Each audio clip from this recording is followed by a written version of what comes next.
I'm Tom. And I'm Molly. Welcome to Forensic Gameology, hosted by MoonlightCrew.com. Reviews for science. In 7 minutes or less.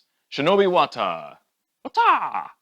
I think that's, I don't know. I don't really understand that part. But Shinobi WAT-AAH is a set collection, hand management, worker placement type of game, but not all at the same time. It's very weird.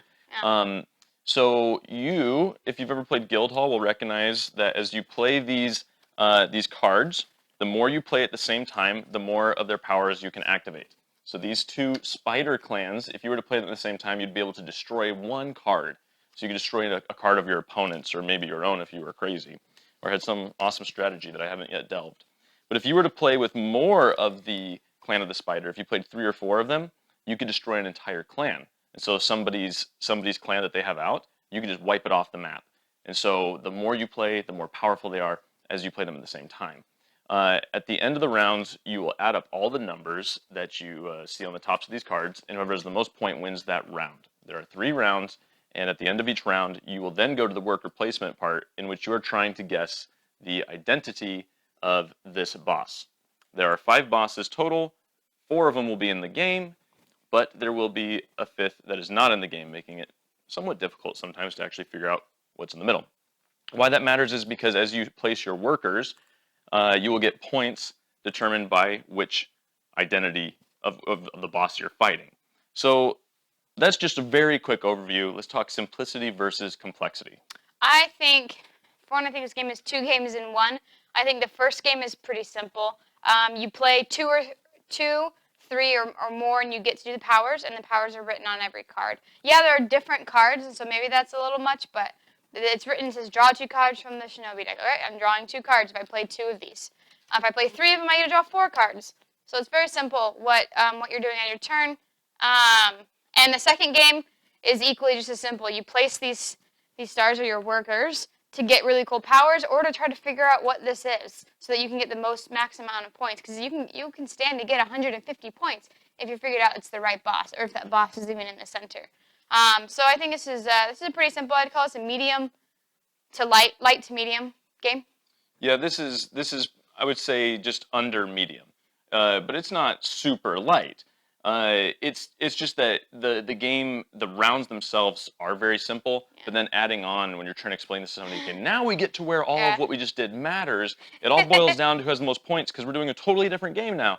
But it is simple. You will understand it after 2 hands. Like after you've played just a couple of turns, you're gonna be like, okay, I figure I know what I need to do now. Luck versus strategy. I think this game has a good amount of well, not a good amount. It has some luck because you're drawing cards. But you have the opportunity to mitigate that luck because you can choose to go corrupt. When you go corrupt, you take a card from the top, and you get to draw that many cards plus 2. But you also get that many negative points. You're taking a gamble at the end of the round. So I would get 5 cards. So that helps mitigate the luck because I get to draw so many cards and have so many choices. And a lot of these different clans let you draw cards either from here or from the discard pile. And so I think there's a good chance to mitigate your luck. And it's a take-back game, so you can attack people. So who you attack is also strategic. Because if I see they're going to finish the game and I only have 6 points, I need to stop them from finishing the round. I need to stop them from finishing the round so I can get more points. And there's that gamble in there: is do I put down more points or do I stop them? And so I think there's a lot of strategy, even though there's random chance card draw. But then there's also this thing, and maybe Tom will talk about how that's random or strategic. I think this game is very strategic, and Molly hit a lot of good points there with the corruption and how that helps mitigate your luck. As to the in-between rounds and the final round scoring, there's a little bit of luck in that the card that's out of the game could be, it's just undiscernible. And without that knowledge, you could pile on a bunch of your stars and get negative points for it. Or you might not. You'll hedge your bets and you don't put enough stars on, and you get a bunch of negative points for it. And so sometimes it feels like at the end it devolves into where it's just a little too chancy. But for the actual in-round gameplays, I find it to be very strategic. Fun versus boring. I think this game is super fun. It is a take-that game.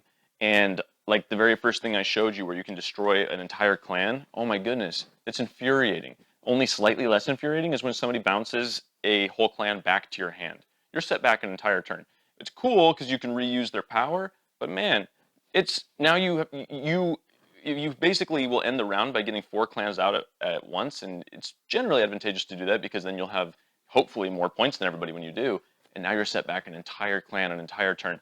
But it's the kind of take that I enjoy. I don't know what the difference is between the take that I don't enjoy, but it's fun, it's strategic, there's a lot of planning, but it moves quickly, and that corruption, seeing people go corrupt and drawing 8 cards is hilarious, and I never get tired of seeing that. Or only drawing 3 cards because I got a 1, and like, oh man. Yeah. And so I find it to be quite fun. I also find this game to be pretty fun. I do find the take that aspect to be very infuriating. I had an awesome hand. Awesome. I mean, I had so many cards. I had set it up to just boom, boom, boom, win, and hurt other people, just win. And someone took it from me because they played the clan that could. And then I took it from them. And then Tom won. Yep, well, I said you're welcome multiple times. But I think it's a fun game, and the artwork is actually really cool. So really fun artwork on the box, so you can kind of get a taste for it on the box if you can't see those cards. But really fun game. BGG rating, I would probably give this an 8 out of 10. Yeah, I'd go 8 or 9. Yeah. Every time we get to multiples of 500 subscribers, we give away a free glitter painting of your favorite superhero icon or other game-related thing. So to subscribe now on YouTube. It could be you that wins. Shinobi WAT-AAH. We've presented the evidence. You be the judge.